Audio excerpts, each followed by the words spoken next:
I want to talk with you, not at you, with you. If you walked away from the church, if you walked away from God because somebody else was supposed to represent him in the kingdom properly but let you down, I want you to know something. I'm sorry. I'm sorry that that happened to you.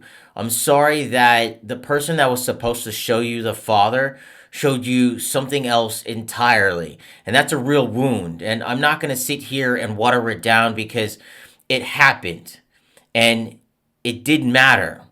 Now, some people might say that, oh, that didn't happen, that didn't matter, and they want to just diminish what you experience. But I need you to hear this right now. They were never God. The building was never God. The institution was never God. The church, the pastor, the elder, the leader, those people that failed you were never God. And somewhere along the way, your faith got tied up into that person, anchoring to them and this institution they were around, instead of being anchored in the Lord. And when that person failed you, and broken people will fail you, they will fall and they will fail you at times. Now, this is the problem. We put our faith in people instead of putting our faith in the Lord. And so the problem here is not the faith, the problem is the foundation. See, the church was never meant to be a building. And this is one of the problems Jesus had with the Pharisee. And the church is a gathering of the people. It was never meant to be an institution that you serve or a brand that you represent. The church is the people gathered together in his name for his glory. Without that, it's just walls, it's just plaster. And a lot of people have been hurt by walls dressed up as God. Now, this is what the enemy wants.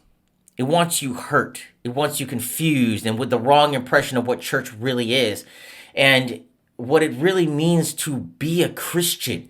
And the world wants to paint all these different pictures, but the comfortable Christian, now I understand, these are the ones that preach the gospel instead of living the gospel. They can recite the lines and they weren't equipped to lead you. And that's not an excuse. It's just a diagnosis. Now, leadership that isn't walking the gospel cannot show you the way to God.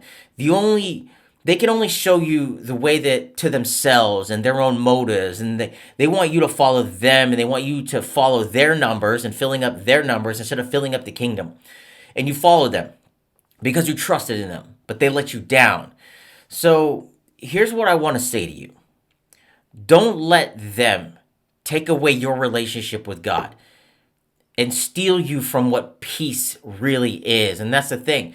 We try to harvest peace instead of actually knowing it was already given to us. Now, the hurt is real, the betrayal is real, but your relationship with Jesus doesn't have to go down with someone else's failure of leading you. That relationship is yours. It always was yours, and He's never left you. And you don't need the religion, you need the relationship. Here's my invitation, go to Him. Not to a church, not to an institution, not to a leader, not even the Ark. Come to Him and let Him show you what He's always been trying to show you. And that's between you and Him. Now, I want to share with you, because here's like, I understand what you're going through. And I want to be straight with you, because I don't speak from a place of distance. I lived most of my life running away, living as a Buddhist. Now, I'm here on the verge of 45, and it's been an amazing journey surrendering to Him. And I've been in the room where some people use the name of God to pull me to serve their agenda. Someone who wanted me serving their institution, their vision, their version of what the kingdom is supposed to look like, and wrapped it in scripture, and it sounded right to them. And I had to make a decision. I was like, okay, you know what? Was I going to serve the institution, the organization, or was I going to serve God and what He put in my heart? And those aren't always the same thing. And the sooner you understand that, the freer you will become. This is why you have to read the book for yourself. And I'm not bitter about the situation. I'm actually grateful for it, because that moment of clarity, that moment where I saw the difference between religion and relationship, it changed how I lead, how I build, how I serve, and who I am. Now, I don't build for the institution. I build for the kingdom and the King Himself. And I want that same thing for you. I want that purpose to fill you up and that conviction to lead you, not in my way, not in the Ark Brotherhood's way, not any pastor's way, but His way, the Lord's way. If you've been hurt and you've been used, or you've been led by someone who was more concerned about filling seats than building souls, hear me now. You are not too far. You are not broken. You are not alone. I know what it feels like to feel lost. And I know what it feels like to walk into a place where you feel that you should be welcome, but you're sitting there questioning it. Now, here's the thing, understand this, that all those people gathered together aren't perfect. None of us are, which is why we go to God. It's like, dude, I'm not good. I need you to help guide me in this. But you also have to get around other people that are going to hold you accountable, but also allow themselves to be held accountable.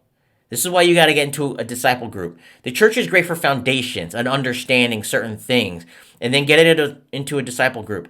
But what I want for you mostly right now, this is my invitation. Sit down and ask God, what do you want me to know about you? What do you want me to know about me and you? Start a conversation with Him. Forget everything else.